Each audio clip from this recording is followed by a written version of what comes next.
for our Angry Birds. Okay, so you may not be at this point yet. If you get some time this weekend, if you get a snow day today, then you can play with that. So I'm going to make a new document inside of Illustrator. Now I am going to make this different. So this document is 1080, right? That's our default size that we've started with on all the other ones. But with this one, I want it to be bigger. I want it to be wider than 1080 because I want stuff to be scrolling in the background, okay? So I'm going to leave it at 1080, but I'm actually going to draw bigger than 1080. I'm going to go under Advanced, make sure it's RGB, make sure this horrible thing is off, and hit OK. I don't know why that's a default. No one would want that.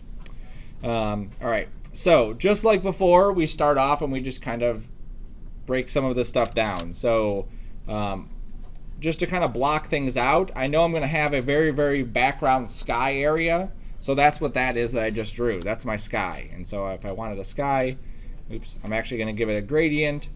So I go to my swatches. There he is. I go down to gradients and I pick a horrible gradient. And I can come up here and pick the colors. Maybe. Oh no, I have to bring up, this is Illustrator gradient. When you become an old dude like me, you forget where everything is. There we go. All right, just making sure that worked. All right, so I'm going to pick my first color. I'll pick like a blue. Like that, good. And then we'll just go into like a white. There we go, good. And I'm just going to rotate this 90 degrees. And the other way. Good. All right, so that's good. So there's my sky. I can come back and tweak that if I need to. I'm also going to probably extend this a bit further. Now we want to keep in mind what our Angry Bird is going to be doing. So like we talked about before, some of these, the Angry Bird might be bouncing sideways. Some of these, the bird might be bouncing like towards the camera, okay? Regardless of which way, I'm still going to have this kind of locked in camera, but stuff is going to be moving in the background just to give us a sense of depth, all right? So my sky is obviously huge. The bigger this is, the more flexibility I have to animate this going further, okay? Because in After Effects, imagine this block is our composition. I'm going to animate this thing going from this side to that side, okay? So if I don't have enough room, if I leave it like this, I don't have a whole lot of wiggle room before I start showing some white, all right? So I don't want to do that, all right? It's not going to move terribly much, but just a little bit. All right, so there's my sky back there, and then I could draw some clouds. And I don't have my tablet hooked up, but I'm just going to draw some very horribly ugly clouds for now. Oops, wrong brush. So I'm just going to go like that. Perfect. Black is the color I wanted. Nope. Let's get rid of this. No black there. This should be white. There we go. Okay, so there's some clouds. Now, obviously you want to spend more time on your clouds. I'm drawing a very simple cloud because I just want to have something happening back there for now as a demo. I would probably spend 2 hours or so drawing out a really, really nice background because just like we saw, if your design is crap, your animation is not going to help it out, right? So we need to make sure that our design is good. So I can take this cloud and what am I doing? I copied that cloud. It took me a second to make the cloud, so I shouldn't be lazy. I should just draw another cloud. Okay. You can see I'm just using the blob brush and just kind of like shaping out what this cloud looks like, and then once I'm done, it just makes it a little bit puffier. See, it kind of smooths out all those edges. Then maybe I'll have a longer cloud. Like that, maybe a little stuff there. There we go. Okay, so you can see how quickly I can make these. It's not taking me a terribly long time, and they're turning out okay. All right, so I'm going to have these clouds on here. So for now, I'm just going to leave them there. I would have basically like a big film strip of clouds all over here. Depending on my scene, I may have more clouds or less clouds. So my guy, my sad guy that I had, oh, it's on my thumb drive that I forgot. My sad guy that I showed you last time, For him, I would want like big dark clouds because I want it to look rainy and sad and dreary. For something that's on a different planet, maybe I have blue clouds or something else. Maybe I have a star or a sun or something random, okay? I can make a sun back here. There's a sun. And I'll make this yellow like that. Not that. That's ugly.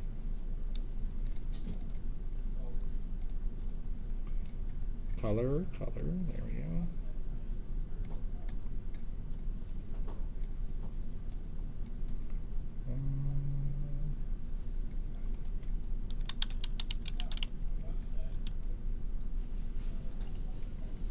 When I don't have my own stuff here, it's just like I'm way off. Color.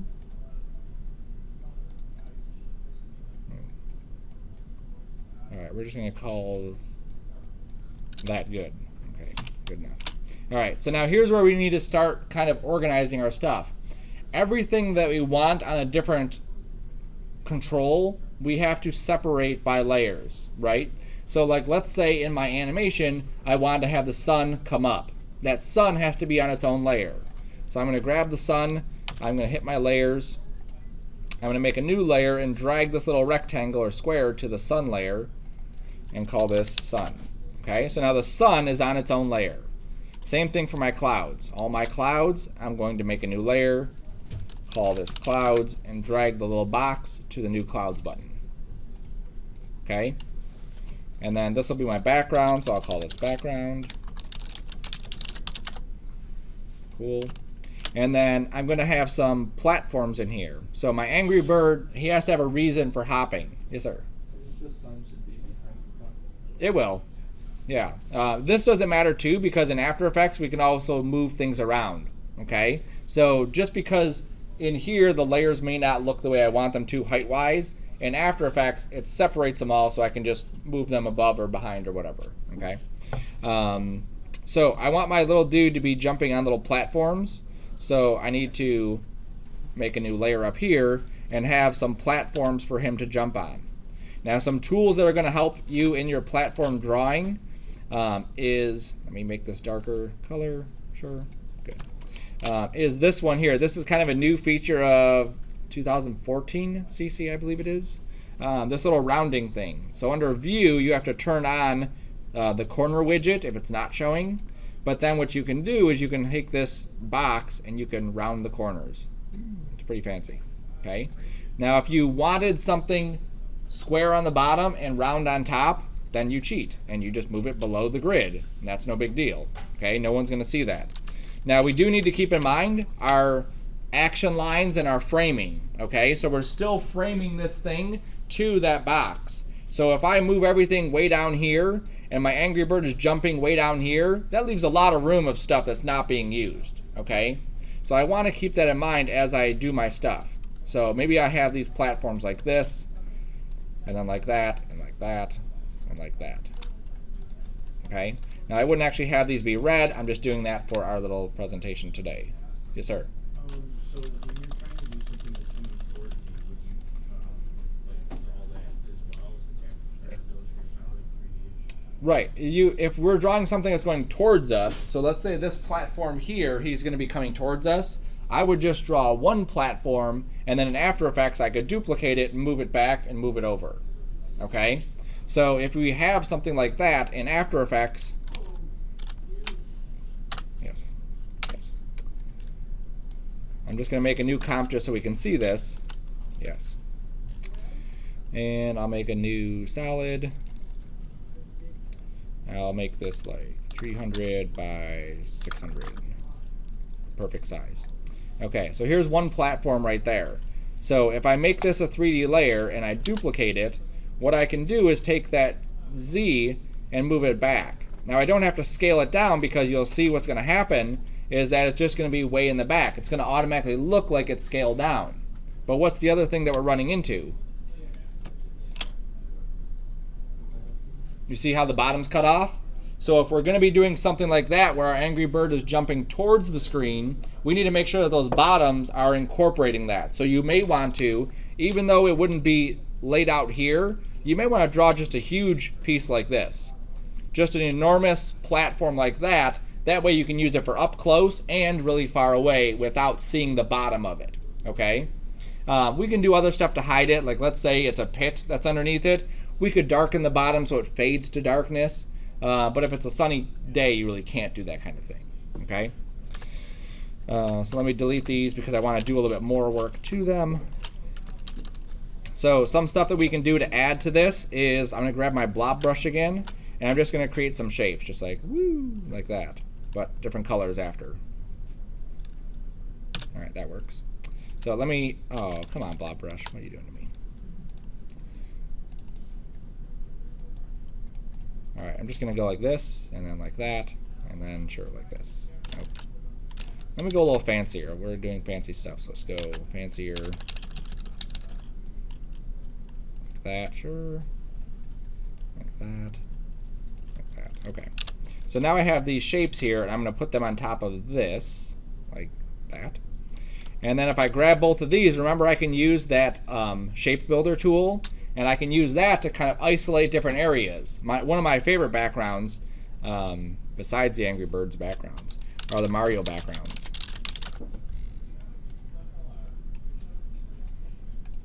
Like these things, these are just amazing. They're just very simple and very neat of how they did that, especially considering back then they're working with pixels, you know, just simple dots.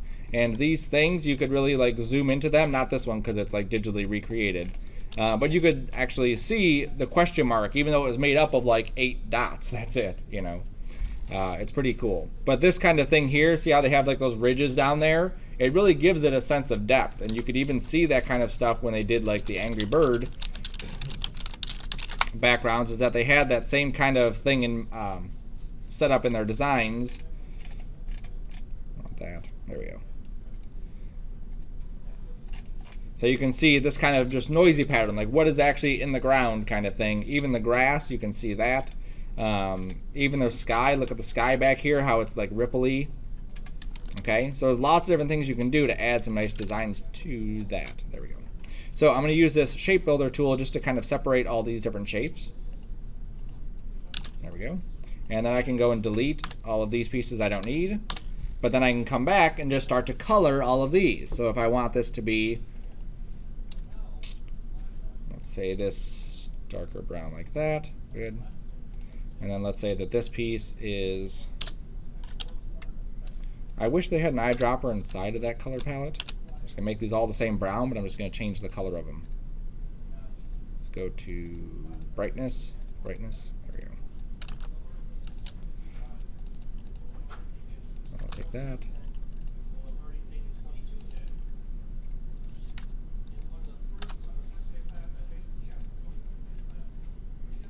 So you can see how easily I can just create a shape and then just add some details to it. Let's just make that really dark. Okay, and if I needed to change this shape, I can very quickly just kind of add some points into the middle of this, like that. And then grab these and just like scale that out and maybe push it down some.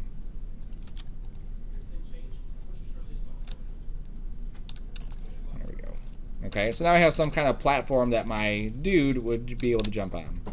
So I'll set that here, and then I could duplicate it and set it there. There we go, and duplicate it and set it here. So I want to make sure there's at least 3 jumps. So right now I don't have 3 jumps. I have 2 jumps because he has to start somewhere. Okay, so on these I'm going to just kind of scoot over, scale down. There we go. And then I'll duplicate, not just that, I'll duplicate the whole thing, scoot it over. Now I have 3 jumps. Do. Just to give some more interest, I can move certain things so they all don't have to be the same size. So I could scale this, not rotate, I said scale. There we go. Scale that one down so it's tinier. Maybe it's right here. This is where he's starting, so maybe this one's a little bit bigger.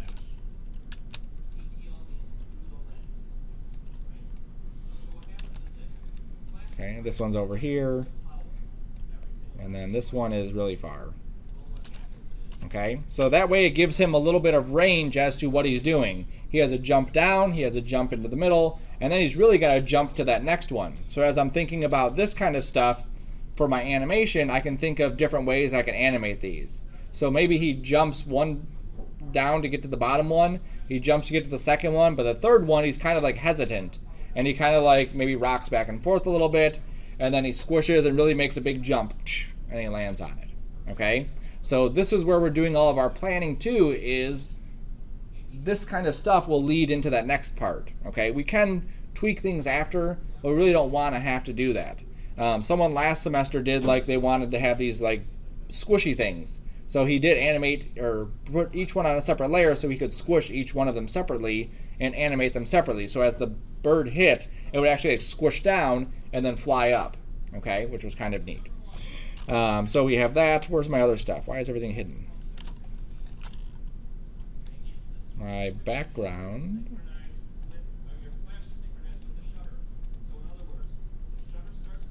Apparently I deleted my background. So we'll put that back in there. That. Suddenly it's a desert scene. And I'll go back to my gradients.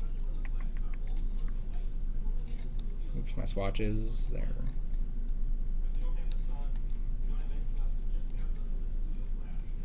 I didn't save my gradient, so I just have to rebuild my gradient. Or maybe there's one here. Nope.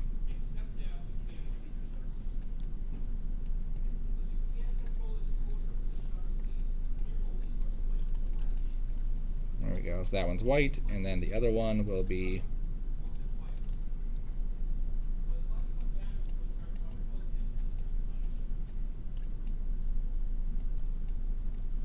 that blue. It's even better blue. See, the second one I did turned out better. Now, if you don't want to rotate it here, which obviously there's no big deal to rotate it, you could also just rotate that whole layer and then just rescale it, whatever. All right. All right, so this is the start of it, and then the rest of it is just adding more stuff to it. I want to add, this looks very, very plain, very boring. I want to add other stuff to it. If this is a sky scene, I need to have stuff way in the distance that shows it's a sky scene. I need to add hills or valleys or mountains or something in there to make it look like it is that. And every single thing that I have as far as a group, like my background, my sun, my clouds, and my platforms, which I should name platforms, should be on their own separate layer. Okay? So that's going to be the next part. So after you're done drawing your 2 Angry Birds, you're going to pick the best one of those Angry Birds, and you're going to draw a background. Okay? We're only animating one, but I'm setting you up for the ability to take the other Angry Bird and animate him too. Or if they kind of go together, maybe you have both of them. Maybe it's a race. Maybe you have these platforms here, and in the back you have other platforms, and they're kind of bouncing from one to the other. Whatever. Okay? Oops, that's too far. All right, so that's going to be the next stage. So finish your title things, your sign flipping, and then do your Angry Bird stuff, and then get this going. I would like to have the Angry Bird stuff kind of set up so that before we go on break that you guys are ready to go with it. Okay? Next week we're here. The week after we are not here. All right? So I want to have your Angry Birds in the background drawn out by the end of next week. Okie dokie? Cool, cool.